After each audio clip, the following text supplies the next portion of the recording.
Good evening, YouTube. I don't think it's any surprise that I'm not exactly a fan of Pat Condell, but even by his standards, his last video is a load of tripe.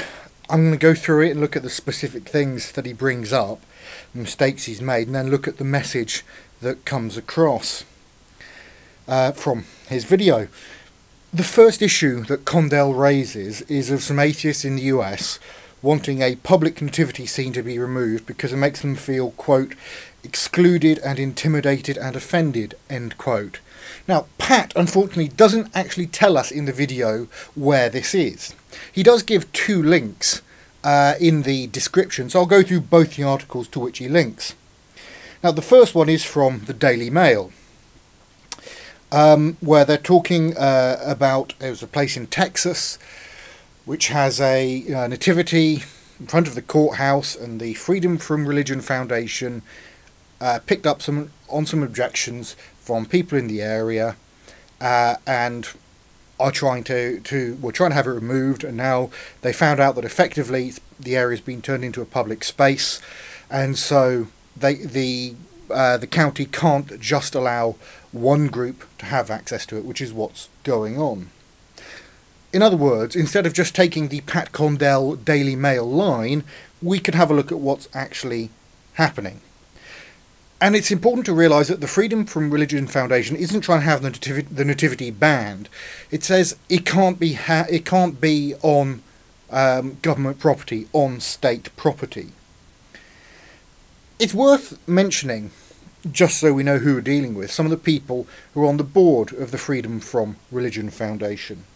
Because the honorary board includes, and there'll be a link to the full list in the description, Richard Dawkins, Julia Sweeney, Dan Dennett, Stephen Pinker, and it included the late Christopher Hitchens, just so you know what kind of organisation you're dealing with. The point here is that there is, in the US, fortunately, a separation of church and state.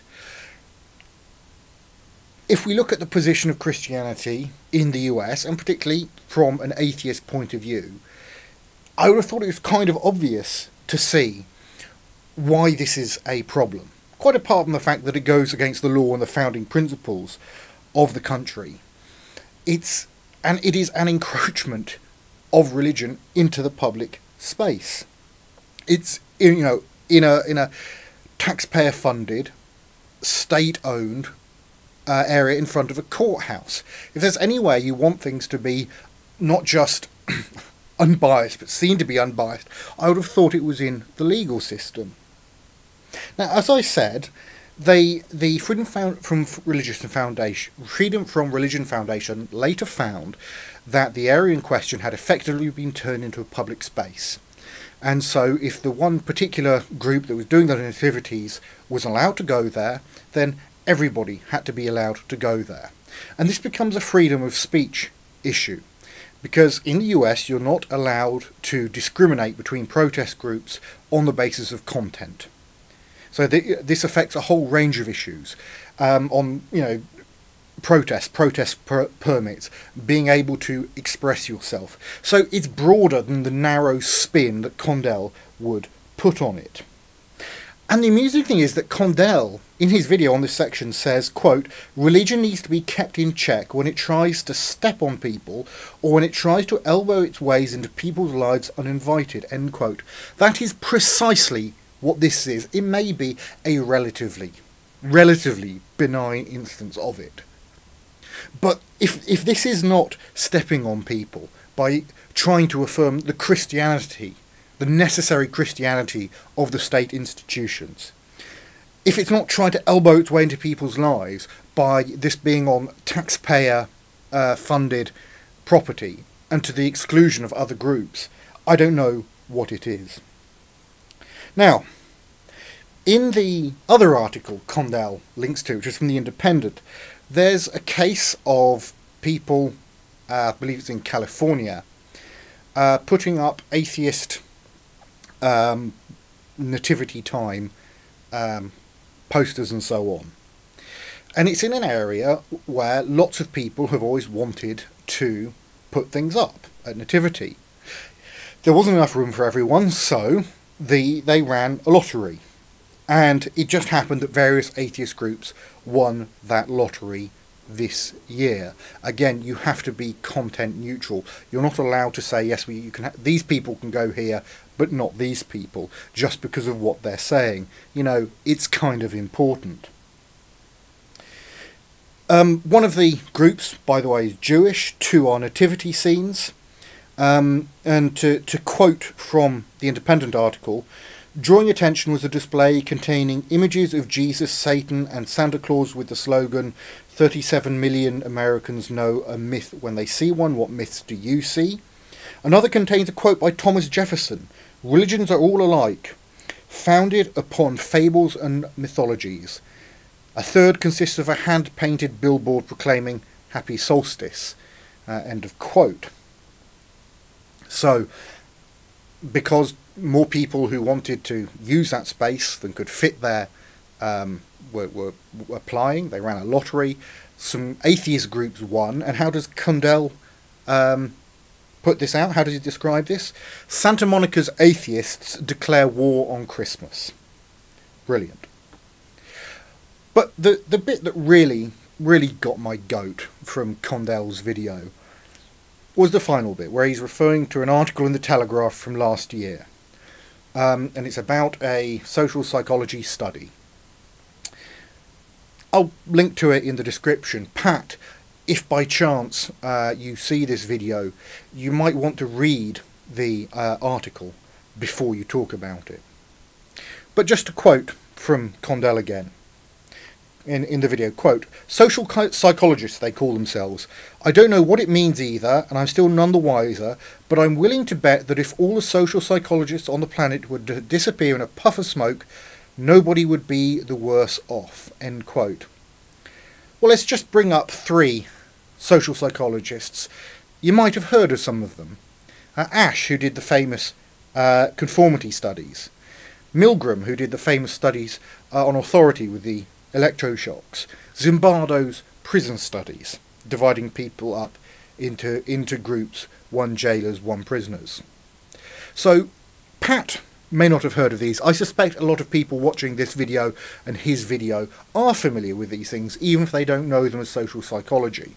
Now, are there problems with the discipline? Of course there are. There are problems with every discipline, and some bad stuff gets through. I'm not really qualified to say which is good and which is bad.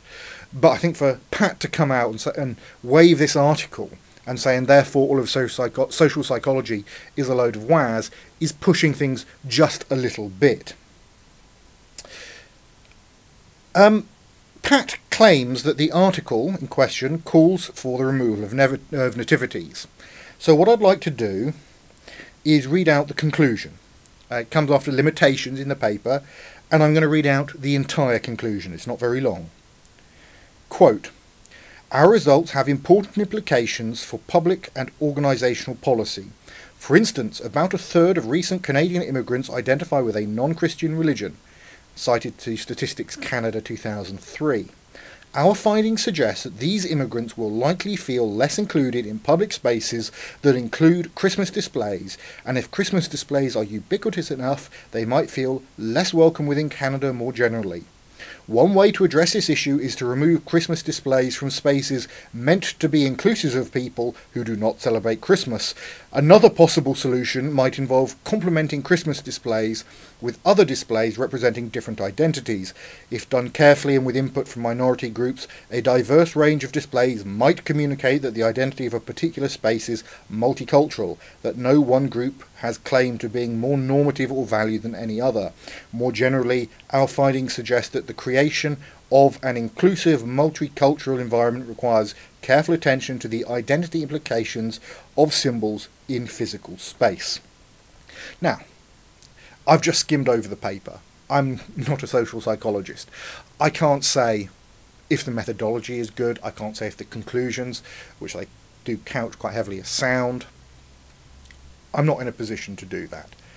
I don't think Pat is either, but I think it's reasonably clear from the conclusion of the article that Pat is taking one particular idea, blowing it out of all proportion, and then saying that's what the whole article is about. I think that is misrepresenting what the authors were doing.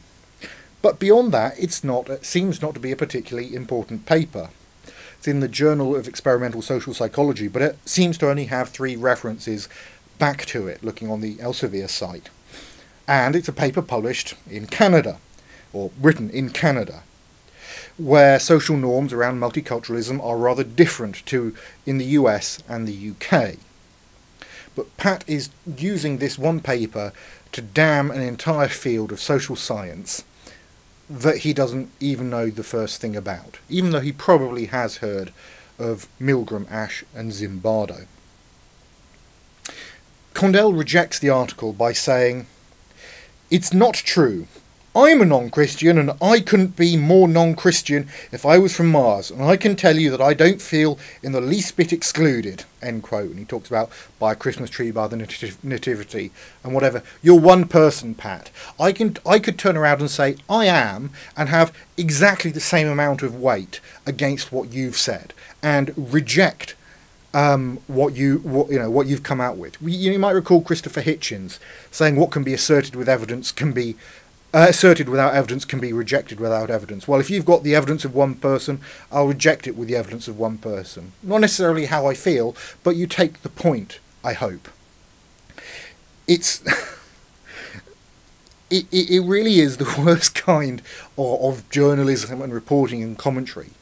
Taking an article in a scientific journal, not reading it, misrepresenting what it said, based on reporting in a newspaper, and we do know that unfortunately science reporting in this country and others is pretty woeful. Using it to damn a whole field of research, a whole discipline, and then saying, and it must be right because, well, this is how I feel. It's pathetic. I want to look at some of the messages that come out in Pat's video. One of the things he says in this criticism of the war on Christmas, not one I see particularly existing, just people asking, well, for the law to be enforced, for secularism in a state that is officially secular and so on, is this is what happens when atheism meets political correctness. Yes, that famously politically correct honorary board member of the Freedom from Religion Foundation, Richard Dawkins. It just doesn't fly. You've seen something you don't like and said, oh, so it must be about political correctness because that's something that you don't like. And you say you don't want for yourself, you say not the right to stamp out harmless aspects of it, religion. Well, I would submit that in the context of America, where you have, for instance, Rick Perry coming out with that infamous strong campaign spot, you've probably seen it, where atheists are often under pressure, not trusted, just about impossible to get elected, where various of the more extreme Christian groups have talked openly about wedge strategies, where you can see jumps being made from the Nativity to, say, the Ten Commandments outside courthouses. I think that this isn't a harmless aspect of it. I think it's an abrogation of the secularism that is meant to be foundational to the United States. And Pat says that he doesn't want to be tainted by association with these sorts of atheists. Well, Pat, the feeling is entirely mutual. Pat then says, and this I love, he's as atheist as it's possible to be, but then shortly after that the Bible is part of his cultural heritage. You can't have it both ways. I'm not saying you're not an atheist. I'm not saying the Bible isn't part of your cultural heritage, but you can't put yourself out as an absolute hardline atheist and then say, oh yes, but part of what makes me up is this particular book. It just doesn't fly. And he says he wants to see the power of the church bulldozed. And then when people stand up to say, actually no, this is not an appropriate forum for religion, or for religion, but not for Christianity, but for not for other forms of expression, he doesn't want to do anything. So I'm afraid I'm not buying it. Just before I conclude, I do want to point out that this is yet another instance where you can find most of the problems with Condell's facts just by reading the links that he provides in the description to his own video. So far as I can tell, Pat seems to think that the only possible objection to an encroachment on the state by religion is from the pinkos and the politically correct, or at least when the religion is Christianity. There are things that are important to me beyond atheism. Like Condell, I consider myself a secularist. I'm also a skeptic, and evidence and the scientific method matter to me.